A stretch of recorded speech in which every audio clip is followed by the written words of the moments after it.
Muito pouca gente sabe que as estações do ano desempenham um papel significativo em decisões cruciais, afetando nossa saúde física e mental, bem como nossas perspectivas futuras. O calendário de feriados, também.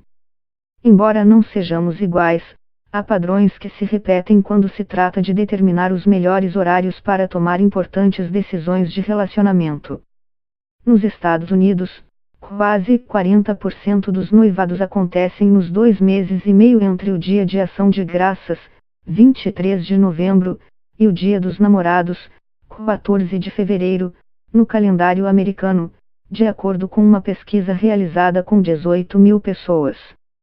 Dezembro, em particular, é o mês mais popular para pedir alguém em casamento, sendo a data favorita a véspera de Natal. 1/3 dos homens de outro levantamento, que envolveu 10.000 pessoas, disse que dezembro era o melhor momento para pedir suas namoradas em casamento. Mas as mulheres parecem não concordar. O mesmo estudo revelou que a data favorita entre as mulheres era o Dia dos Namorados, com 23% dos votos. Infelizmente para elas, a pesquisa constatou que apenas 12% dos pedidos realmente aconteceram nessa data. Por outro lado, a véspera de Natal, a favorita dos homens, foi a data mais comum, com 31% dos pedidos feitos. A véspera de Ano Novo foi a segunda data mais popular, seguida pelo primeiro dia do ano e depois pelo aniversário de quando o casal se conheceu pela primeira vez. Embora algumas pesquisas mostrem que o período de festas é o mais popular, não se sabe definitivamente qual é o melhor momento para fazer o pedido. Não há evidências claras de que sua data de noivado tenha impacto na qualidade ou na duração do seu casamento. E, infelizmente, tampouco há dados sobre a época do ano em que sua cara metade tem a maior probabilidade de dizer sim ao seu pedido. Existem vários fatores a serem levados em conta. É o gasto. A época mais popular para se casar nos Estados Unidos é no outono, enquanto que no Reino Unido é no verão. Em 2017, nos EUA, os meses mais populares para casamento foram setembro, 16%, junho, 15%, e outubro, 14%, de acordo com uma pesquisa com 13.000 noivas e noivos do site de planejamento de casamentos de Knut. Escolher uma data fora desses períodos provavelmente resultará em um bom negócio, o que pode ser importante por mais motivos do que sua conta bancária. Um estudo com 3.000 casais nos EUA descobriu que aqueles que tiveram uma cerimônia de casamento mais barata eram mais propensos a ter casamentos mais longos. Depois de analisar dados demográficos e de relacionamento, os pesquisadores descobriram que aqueles em casamentos mais duradouros também gastaram menos em seu anel de noivado. Mas o estudo foi apenas observacional, ou seja, os autores não puderam tirar nenhuma conclusão sobre causa e efeito. Em outras palavras, casar-se em janeiro talvez não ajude os casais a permanecerem juntos por mais tempo. Ter um casamento mais barato pode ser apenas um sinal da saúde do relacionamento. Talvez o casal não sinta a necessidade de provar seu relacionamento aos outros por meio de uma grande festa, ou está focado em prioridades de longo prazo que poderiam sinalizar um compromisso mais profundo. O próximo fator na hora de escolher a data do casamento é a sua idade e a de seu cônjuge. Quem se casa entre os 28 e 32 anos tende a continuar juntos 5 anos depois, segundo um estudo realizado pelo sociólogo Nick Wolfinger, da Universidade de Utah, nos Estados Unidos. Analisando dados de mais de 9.000 pessoas, Wolfinger descobriu que a partir dos 28 anos e antes dos 32 anos, um ano a mais no momento do casamento reduz as chances de divórcio em 11%. No entanto, depois dessa idade, elas aumentam 5% ao ano, diz ele. A conclusão é basicamente a seguinte: quando somos jovens, estamos em constante transformação. Sendo assim, casar muito cedo pode levar a tensões ou mesmo fazer com que os cônjuges se distanciem no futuro. Por outro lado, quem se casa mais tarde pode estar menos comprometido com a instituição do casamento, especula Wolfinger. Isso porque essas pessoas podem ser naturalmente rabugentas e ter problemas com seus relacionamentos pessoais, o que amplia as chances de divórcio. Como não há nenhuma evidência causal para provar essa relação, casar-se entre 28 e 32 anos provavelmente não o deixará imune a uma possível separação. No ZEUA, um estudo realizado no estado de Washington descobriu que havia 2 picos de pedidos de divórcio, em março e em agosto. A razão por trás disso, dizem os responsáveis pela pesquisa, é que os casais esperam as férias acabarem para comunicar a separação. Os períodos de descanso são momentos carregados simbolicamente quando o pedido de divórcio é muitas vezes visto como inadequado, explicam. Ou talvez seja mesmo impraticável, pois os advogados de família também estão fora do escritório. Mas, uma vez que todos estão de volta ao batente, os pedidos de divórcio aumentam. A razão pela qual o pico pós-inverno acaba adiado até março, sugerem os autores, é que os casais podem demorar um pouco para arrecadar o dinheiro necessário para contratar um advogado.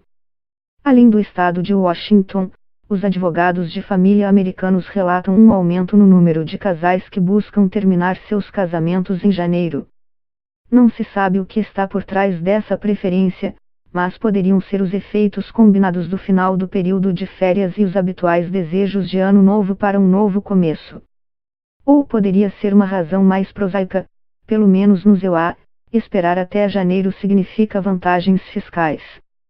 Os divórcios geralmente demoram um ano para serem concluídos, portanto, pedi-lo em janeiro pode aumentar as chances de remeter sua declaração de imposto de renda ao fisco como pessoa solteira. E na hora de aumentar a família. Os aniversários podem parecer aleatórios, mas, de fato, há meses mais populares, e, de certa forma, melhores, do ano para dar à luz. Vamos começar pela fertilidade. A qualidade e a concentração do esperma de um homem são fatores importantes, e vários estudos mostraram que os espermatozoides são mais saudáveis na primavera do que em qualquer outra época do ano. Uma pesquisa, apresentada na Conferência da Sociedade Americana de Medicina Reprodutiva no estado americano de Denver, no ano passado, analisou amostras de esperma coletadas durante um período de 17 anos de 29 mil homens no ZEUA. Os homens tiveram um maior número de espermatozoides de alta motilidade, movimento, durante a primavera 117 milhões por mililitro. Os níveis mais baixos foram no verão, 112 milhões. E o outono era a estação do ano na qual esses homens tinham um maior número de espermatozoides sem deficiência morfológica, outra medida de qualidade espermática. Outro estudo com homens na Suíça descobriu que a concentração de espermatozoides também era mais alta na primavera e menor no verão. E as amostras coletadas pela manhã tinham uma maior concentração de espermatozoides e uma proporção de espermatozoides com formato normal maior do que aqueles obtidos no final do dia. A primavera é melhor para o esperma porque demora cerca de 3 meses para que o esperma seja produzido do início ao fim, diz Alan Passey, professor de andrologia da Universidade de Sheffield, que não participou de nenhum dos estudos. Os espermatozoides que estão sendo ejaculados na primavera estavam começando a vida em torno do Natal, quando está mais frio. Temperaturas frias são boas para os espermatozoides, o que poderia indicar porque a qualidade do espermatozoide tem um pico nesse momento. Mas outros fatores, como a duração do dia, também desempenham um papel significativo na fertilidade humana. Em outros mamíferos como ovelhas e vacas, o número de horas com que ficam expostos à luz exerce uma forte influência sobre sua fertilidade, aumentando as chances de sobrevivência de seus filhotes no primeiro inverno. É possível que a luz do dia também possa ter um efeito similar em humanos, diz Passey. Os longos dias de verão estariam ligados, assim, à baixa fertilidade. Outra razão pela qual a qualidade do esperma pode ser baixa no verão, diz Passey, é porque fazemos menos sexo. Vários estudos descobriram que, enquanto a abstinência aumenta o número de espermatozoides, também modifica a morfologia deles, impactando sua locomoção e seu DNA. Sexo frequente, por outro lado, resulta em espermatozoides melhores, eles se locomovem mais rapidamente, têm menos defeitos em seu DNA e resultam em taxas de gravidez maiores. Mas as mudanças observadas nesses estudos, embora significativas, não devem ser usadas para determinar o calendário para as mulheres tentarem engravidar, diz Passey. Uma pequena mudança na qualidade dos espermatozoides não significa necessariamente chances menores de alcançar a gravidez. Conceber na primavera, por volta de março ou abril, pelo menos no hemisfério norte, levaria a mulher a dar à luz em dezembro ou janeiro. Mas a melhor época para nascer é, na verdade, alguns meses antes em setembro. Curiosamente, setembro também é o mês mais comum para aniversários no EUA e no Reino Unido.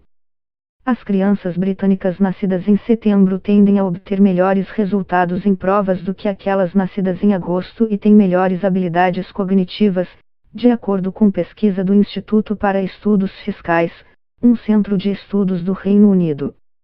As crianças nascidas em agosto, por outro lado, eram 2 vezes mais propensas a ser vítimas de bullying na escola primária, 20% mais propensas a ter qualificações vocacionais do que acadêmicas aos 16-18 anos, e 20% menos propensas a frequentar uma universidade de primeira linha. Esses efeitos estavam presentes independentemente do status socioeconômico da família, sugerindo que o efeito é difuso e difícil de mudar. Posteriormente, os pesquisadores descobriram que esse efeito não tinha nada a ver com as estações do ano. O mesmo resultado foi observado em todos os hemisférios, da Austrália ao Chile e do Japão ao EUA. Em vez disso, o que todos esses países têm em comum é o início do ano acadêmico. As habilidades cognitivas das crianças eram muito melhores se fossem nascidas em setembro, porque geralmente eram as mais velhas entre seus colegas de turma. As crianças nascidas em agosto tendiam a ser as mais novas. Esse efeito permaneceu durante toda a vida escolar. Aos 8 anos de idade, as crianças nascidas em setembro tinham um maior senso cognitivo em relação aos seus colegas de classe. Já o inverso se aplicava àquelas nascidas em agosto. Nascer no outono também pode aumentar sua longevidade. Um estudo com cerca de 1,6 mil centenários no EUA revelou que as pessoas nascidas entre setembro e novembro têm maior probabilidade de viver até 100 do que aquelas nascidas em março. Isso pode estar relacionado a deficiências nutricionais durante a gravidez ou à sazonalidade das infecções. Nas regiões temperadas, os bebês nascidos no outono não atravessam temperaturas extremas logo após o nascimento, o que pode ter consequências surpreendentemente profundas para a saúde na vida adulta. Um estudo realizado no Reino Unido com mais de 4.000 mulheres descobriu que as temperaturas mais baixas no inverno ao nascer estavam vinculadas a um maior risco de doença coronariana, resistência à insulina e baixa função pulmonar na velhice. As mulheres nascidas no trimestre mais frio do ano, com base nas temperaturas reais no ano de nascimento, tinham uma probabilidade 24% maior de desenvolver doença cardíaca coronariana do que aquelas nascidas nos outros 3 trimestres do ano. A associação foi mais forte para aquelas cujos pais estavam desempregados ou desempenhavam empregos manuais, indicando que o efeito pode estar nas famílias que lutam para aquecer suas casas adequadamente. Gostamos de pensar que cada pessoa é única. Mas os estudos mostram que nossas decisões são influenciadas por fatores externos. Alguns deles parecem incidentais, como o calendário de feriados. Outros parecem ser um produto de nossa biologia, como as temperaturas mais amenas da primavera. E, como mostra o efeito de setembro, a combinação desses 2 fatores produz tendências mais robustas. Quando é o melhor momento para se casar? Ter filhos? Ou até mesmo se divorciar?